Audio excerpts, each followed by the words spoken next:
বলেন হ্যাঁ ছাড় আছে। আল্লাহকে যদি সবাইকে রোজা রাখতে হবে, আল্লাহ তাআলা বলেন না, ছাড় আছে। কার জন্য?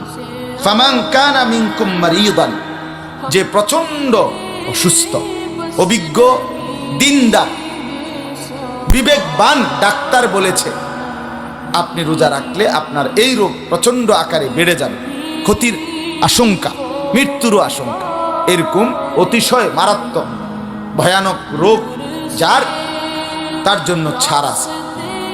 আও আলা সাফারিন, যে সফর করছে 48 মাইল অথবা তদূর্ধ্ব দূরে কোথাও যাচ্ছে, ওই সফর অবস্থায় ওই সময়ে তাকে ছাড় আছে, রোজারা ছেড়ে দেওয়া।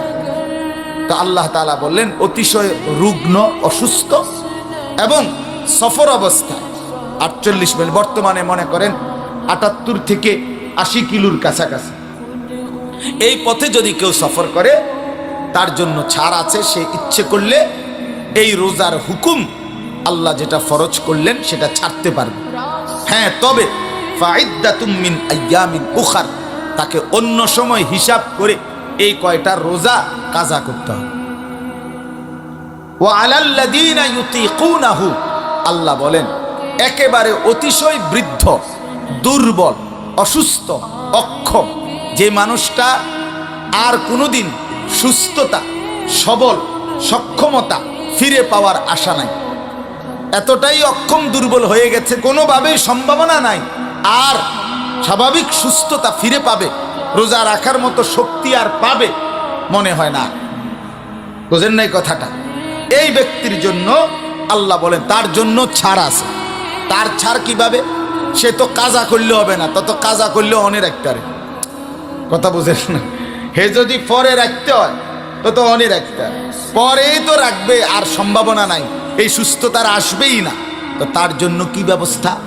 আল্লাহ তাআলা বলেন ফিদিয়াতুন তুআমু মিসকিন, ওই ব্যক্তি প্রত্যেক রোজার বিনিময়ে ওই অতিশয় বৃদ্ধ, একেবারেই অক্ষম, দুর্বল ওই ব্যক্তি যার আর রোজা শক্তি ফিরে পাওয়ার আশা নাই, সে প্রত্যেকটি রোজার বিনিময়ে একটি ফিদিয়া দিবে, এটার বদলা দিবে আর কি।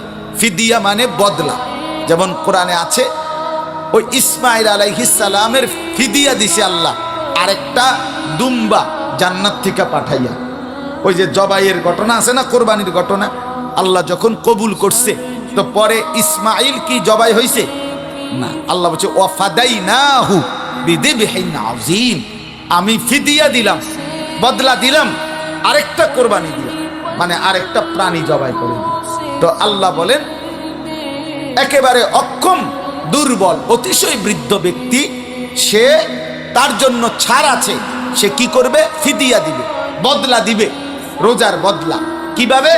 তো আমু মিসকিন, প্রত্যেকটি রোজার বিনিময়ে একজন মিসকিনকে এক ফিতরা, মানে রমজানের লাস্টে আমরা ফিতরা দেই না, এই ফিতরা যত এতটুকু পরিমাণ অথবা তার চাইতে বেশি, কমপক্ষে এতটুকু পরিমাণ টাকার খাবার তাকে খাইয়ে দিবে অথবা টাকা দিবে খাওয়ার জন্য।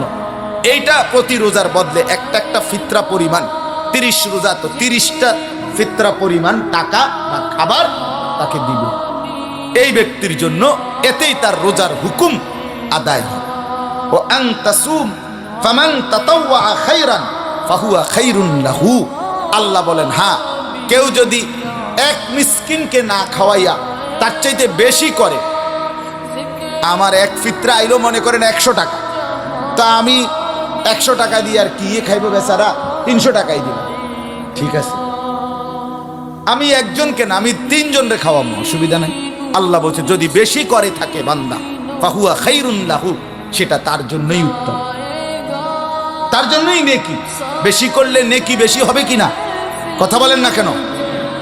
তবে আল্লাহ তাআলা বলেন যে কয়টা ছাড় দিলাম, এই সমস্ত ছাড়ের পরেও মূল বক্তব্য বান্দা শোনো, আমি আল্লাহর চাওয়া যে আন তাসুমু খায়রুন লাকুম, যদি তোমরা রোজা রাখো, ইন কুনতুম তা'লামুন, তোমাদের যদি বুঝ হয়, বুঝ থাকে, হ্যাঁ, তাহলে রোজা রাখা এটাই হলো আমি আল্লাহর নিকট উত্তম তোমাদের জন্য। ছাড় দিছি ঠিক আছে, অসুস্থর জন্য ছাড় দিলাম, মুসাফিরের জন্য কি দিলাম, ছাড় দিলাম, অতিশয় বৃদ্ধের জন্য ছাড় দিলাম, কিন্তু সর্বশেষ কথা হইল খোলাসা, আমি আল্লাহ চাই আমার এই নির্দিষ্ট মাসে, আমার এই নির্দিষ্ট সময়টাতে বান্দা আমার রোজা রাখুক, আমি মূলত এটাই চাই।